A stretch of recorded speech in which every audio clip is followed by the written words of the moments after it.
Vamos a leer en Efesios capítulo 2, carta del apóstol Pablo a los Efesios, capítulo 2, versículo 1.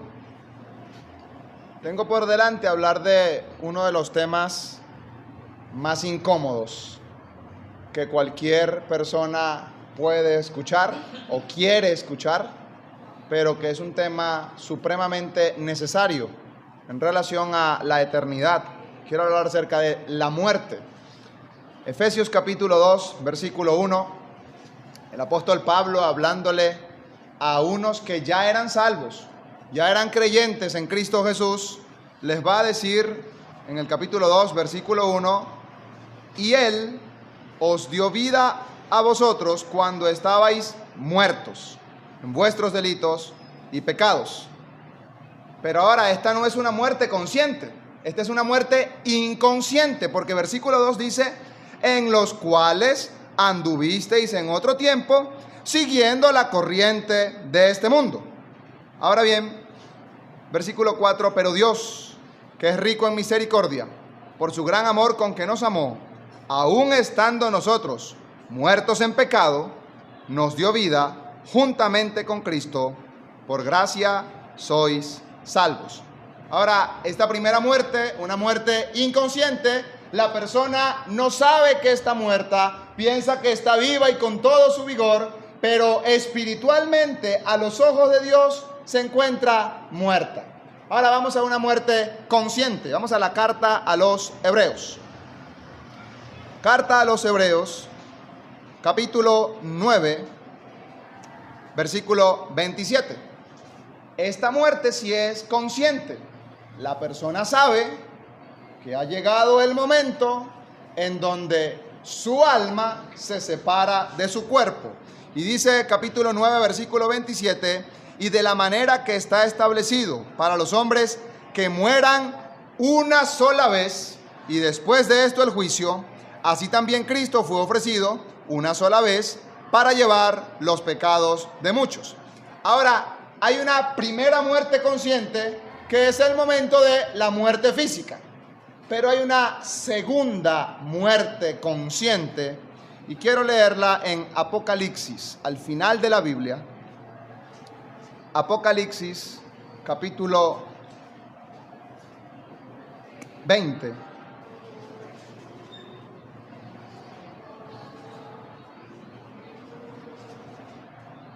Versículo 14. Y la muerte y el Hades fueron lanzados al lago de fuego. Esta es la muerte segunda. Y el que no se halló inscrito en el libro de la vida fue lanzado al lago de fuego. Esta es otra muerte consciente, pero que está más allá de la experiencia en este mundo. Ahora bien, la muerte espiritual, una muerte inconsciente.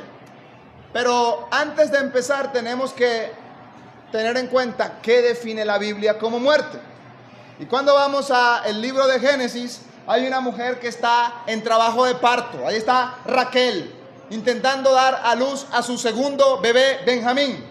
Y la Biblia dice que al salírsele el alma, pues murió, da a luz a su hijo Benjamín. Y cuando la Biblia dice eso, está diciendo la muerte nunca es aniquilación, siempre es separación.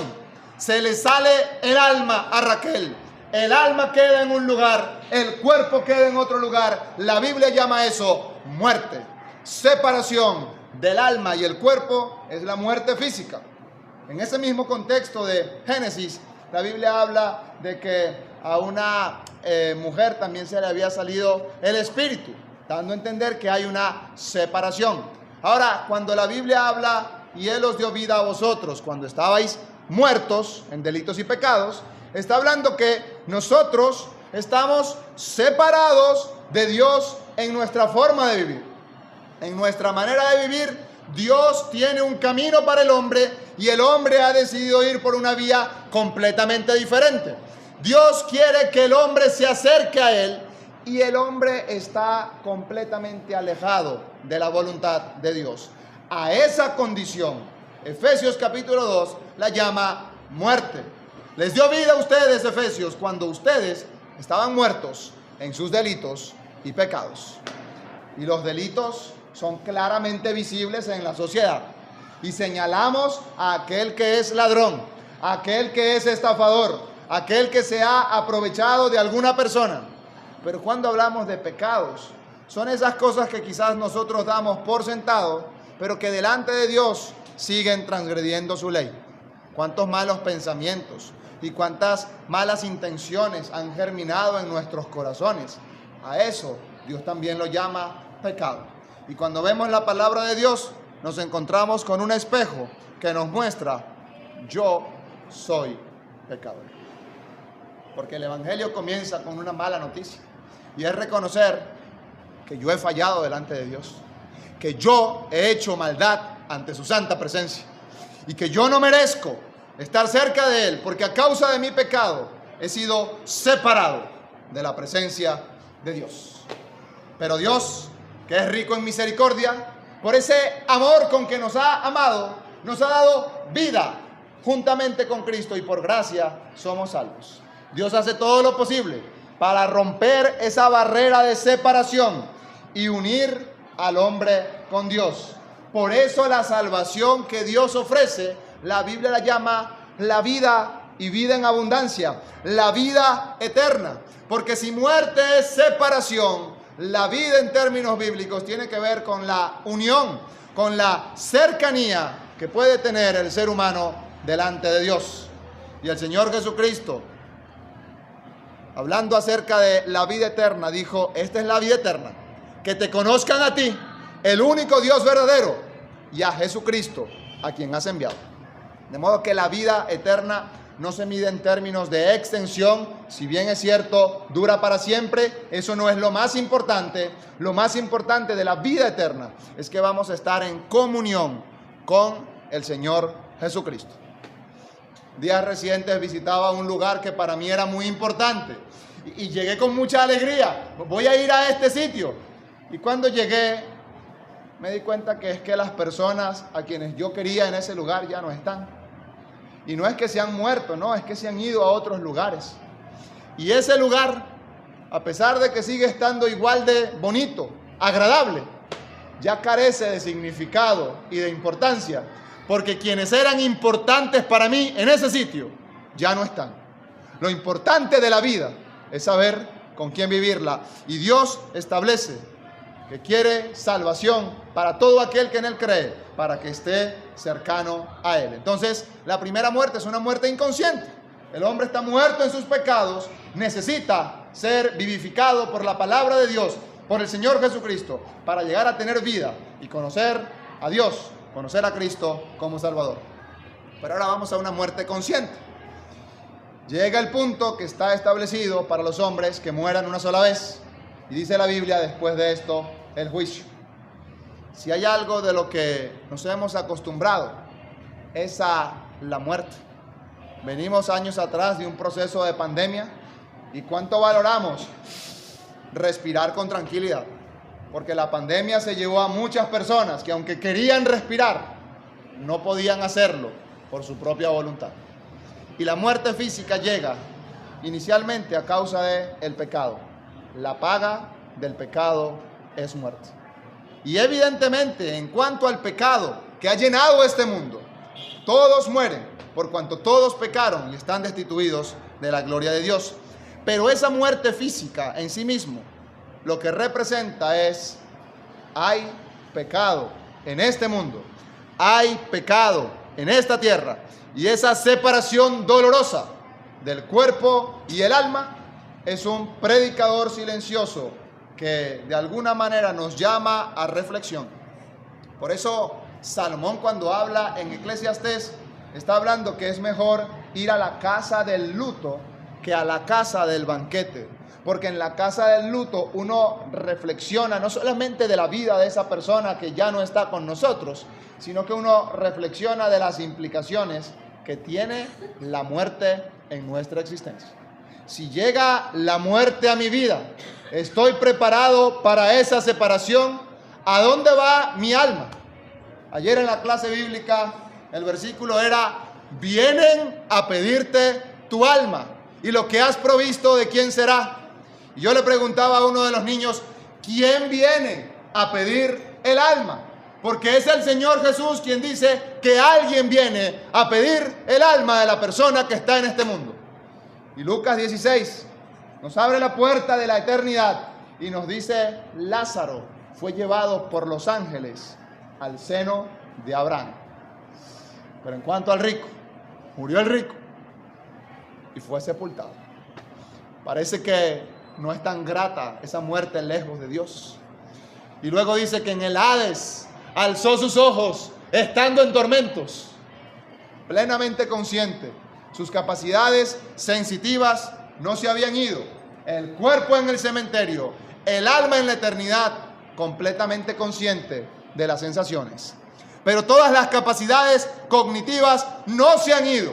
Plenamente consciente de que tiene 5 hermanos y de que en vida había sido rico. De modo que la muerte no cambia ninguna capacidad sensitiva de la humanidad y no cambia ninguna capacidad cognitiva de la humanidad. Somos plenamente conscientes de la realidad de dónde estamos. Pero ahora bien, la persona que cree en el Señor Jesucristo va a la presencia del Señor. Y no importa si creyó como Timoteo de pequeño y tiene toda una vida por delante, llega a la vejez y muere, va a estar con Cristo. O si justo antes de morir, como aquel ladrón en el Calvario, confiesa a Cristo como Salvador, junto antes de morir, se va a la presencia del Señor, salvo para siempre, por la obra del Señor Jesucristo. Ahora bien, tenemos esta muerte física, pero quien ha creído en Cristo no pasa por la muerte segunda. Cristo ha dado su vida por el pecador es salvo para siempre en los méritos de Cristo. Pero quien ha rechazado el Evangelio y quien no ha aceptado la salvación que Dios ofrece gratuitamente, tiene que experimentar una segunda muerte. Llegará el día del juicio, el juicio ante el gran trono blanco, y la persona será juzgada por sus pecados. Y no solamente por sus pecados, será juzgada de acuerdo a lo que conoció de la palabra de Dios. La palabra le juzgará en el día postrero, dice el Señor Jesucristo. Pero no solamente eso, se busca en el registro del libro de la vida a ver si confesó el nombre del Señor. Y si no lo hizo, si no está en el libro de la vida, será lanzado lago que arde con fuego y azufre. La Biblia dice, esta es la muerte segunda. ¿Qué se separa allí? En la muerte espiritual, nosotros estamos inherentemente lejos de Dios, a pesar de que Dios está buscando al pecador. En la muerte física es el alma que se separa del cuerpo. En la muerte segunda es que definitivamente, irreversiblemente, el cuerpo y el alma del pecador quedan completamente separados de la presencia de Dios, sin posibilidad de salvación. Por eso, amigos, queremos predicarle la buena noticia de salvación. En Cristo hay salvación, en Cristo hay perdón. Cristo sufre todo el castigo de nuestra paz. Y la Biblia dice, por su llaga fuimos nosotros curados. En la cruz, en el Calvario, Dios derramó su justicia, su ira. Y Cristo, muriendo en la cruz, pagó el precio de los pecados de todo aquel que en Él cree. Y la salvación no es automática. Bueno, Cristo murió, pagó los pecados del mundo, entonces yo soy salvo. No, un momentito. Para confiar en los términos de ese sacrificio, hay que creer en el Señor Jesucristo, arrepentido de sus pecados. Cristo ha hecho todo para salvar al pecador, pero para recibir el evangelio de la salvación se hace de manera consciente. Y el hombre tiene que llegar a un punto en donde diga, me equivoqué. Y no está malo equivocarse. Malo es no reconocer los errores. Me equivoqué y lo hice mal. Me arrepiento de los pecados y confesando el nombre de Jesús, la persona es salva por la fe.